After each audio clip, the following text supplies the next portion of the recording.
Good afternoon. Welcome to Monday and welcome into Studio 5, where we have just the project to kick off your whole week. After all, we women love a good project, right? And this project actually allows you to cross things off your list left and right. Another thing we love. You see, my first guest has a mission of sorts for all of us, a challenge, should you choose to accept it, that will leave you feeling lighter, more fulfilled, and did we mention happier? Studio 5 contributor Dr. Matt Townsend is here to introduce the 2015 Elimination Project. This sounds serious. Booyah! There's just a lot of junk we got to get out. Junk. We got to clean our heads, our houses, get rid of a bunch of stuff. So heads and houses. This is mental, this is physical, this is emotional. This is everything in your life that just is weighing you down, and it's just slowly drowning you. But we can just start checking them off. And these aren't hard. And I love this because a lot of times January, New Year's resolutions, we're a couple of weeks in, we add to our list. This is about lightening our list. Have you ever just sat there and heard someone else tell their resolution and be like, oh, that was a good one. I want that one. I'll take yours. I'm going to add yours to mine. And so as humans, we constantly keep adding more. Yeah. And we never, a lot of times, we never take anything off the list. So today, we're going to start just tossing stuff that doesn't need to be there. 5 things we should let go of. The first thing, we're going to let go of stories. We have a ton of stories, like, oh, I'm too old for that. Or, I'm not good at that. Or, yeah, I've never been good at that. Or, Townsend's don't do that. We don't do that. None of us have really been good at math. They're all just stories. Now, a lot of the times, the stories are created when you're like 4. They live with you. They grow amazingly, with you. No one was really good at public speaking when you're 4 or 5 or 7 or 8. I don't know, you didn't hear my primary talk.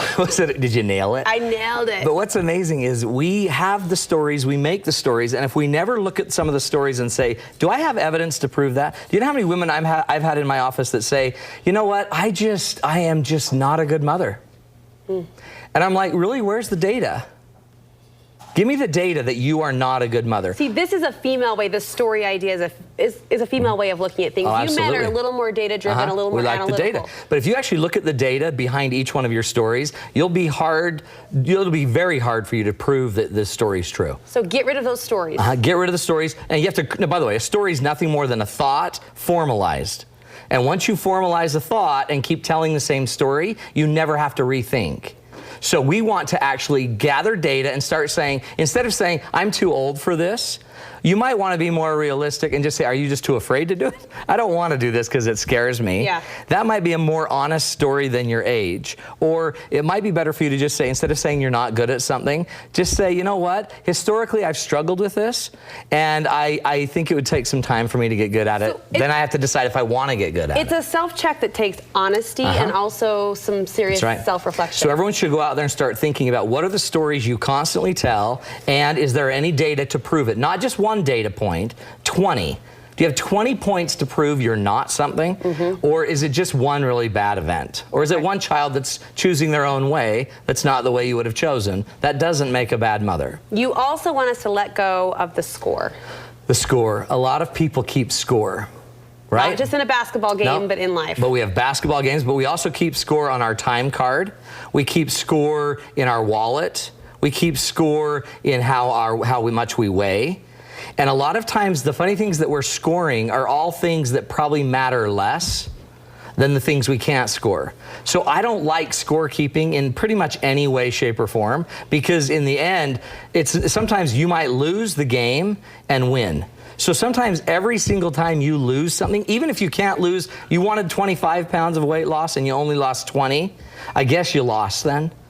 Or was the 20 pounds still worth it, and did you still gain something that can't be weighed or valued? So I would just suggest to people, let's quit keeping score on as many things as we can quit keeping score on. I imagine you have couples in your office who are keeping score. Huge. And guess what? Your partner will never, ever, ever be able to keep up on your score. Because as soon as they meet it, guess what's going to happen to your expectations?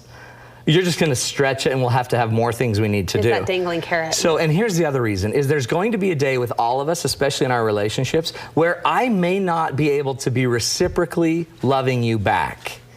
Every one of us will be eventually 90, and I might have to love my wife even when she has Alzheimer's and has nothing to give me. And if I'm a scorekeeper, I'm going to be empty then. unless I want to go start keeping score for everything she's done in her life. I'd start trying to lose the scorekeeping now, because eventually it will not be fair. And a lot of times that could just be this weekend, or that could be when we're 90 years old and we're taking care of one of us that can no longer give us anything. So good. I love that. Scorekeeping. Get rid of it. On a lighter note, you want us to let go of stuff. What kind of stuff? Oh, my heavens. We've been accumulating stuff forever. Do you remember your first apartment where you had like a TV tray? And that was like your only piece of furniture. It was a TV tray. Yeah. But it was like oak, so it looked really nice. Of course. And then it became like, you know, it became end tables. And then you kept it around forever. And some of us have still got that tray table. We need to let stuff go. Here's the crazy truth. Eventually, I don't know if you've heard this, we're all gonna die. No. Yeah. And when we die, apparently, we can't fill our casket full of crud. We're not gonna have little knickknacks from Taipan Trading. We're not gonna have all of these little cute things around. All you're gonna have is you.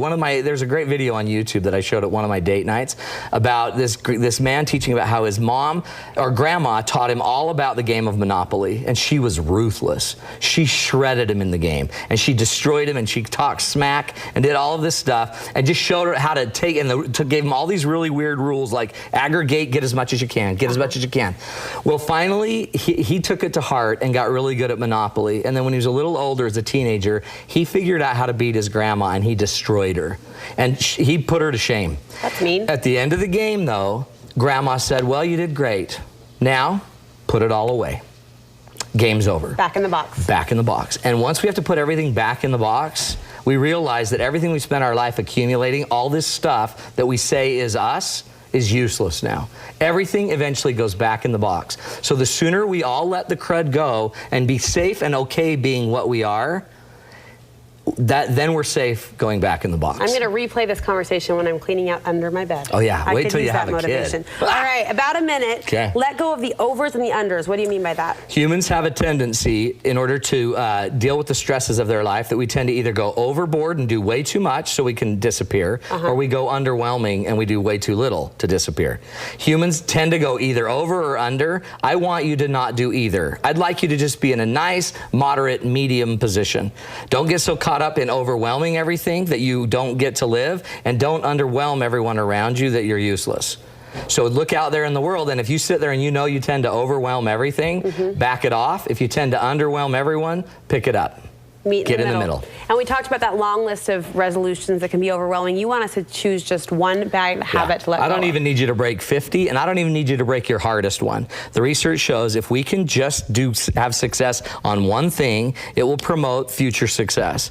Success breeds success. Just choose one habit that you no longer have to, that you can conquer, that you no longer have to worry about, and then you'll use that energy, that excitement, all of those benefits that you used to use to fix or try to fix that, you can now use it to go take on another one. This year, let's just agree we'll do one thing, and we'll break one habit, and we won't do it again. This is the most motivating New Year's conversation we've had. Telling you. Thank you so much. Let it go. Hey, biggest day, don't sing. Don't sing. I won't, believe me. Our favorite day, one of our favorite days of the year is coming up, your Valentine's date night. On Valentine's night, so all of you out there that know you're not going to get a good Valentine's present, except lingerie or whatever. Oh boy. Not that that's bad. Oh boy. But what I want you to do is go to datenightswithmatt.com, February 14th, 7 o'clock. It's about a 2-hour program. We're gonna make you feel the love again, create the magic, and keep the magic alive in the marriage. And I love this because a lot of couples don't know what to do after dinner. That's right. Go to dinner. You go to dinner. Go to the date have a great night. dinner. Come here. I'm going to guarantee sparks will be flying. Sparks are flying. Keeping it alive. Use the coupon code Studio 5. Thanks, Matt, thanks, so much.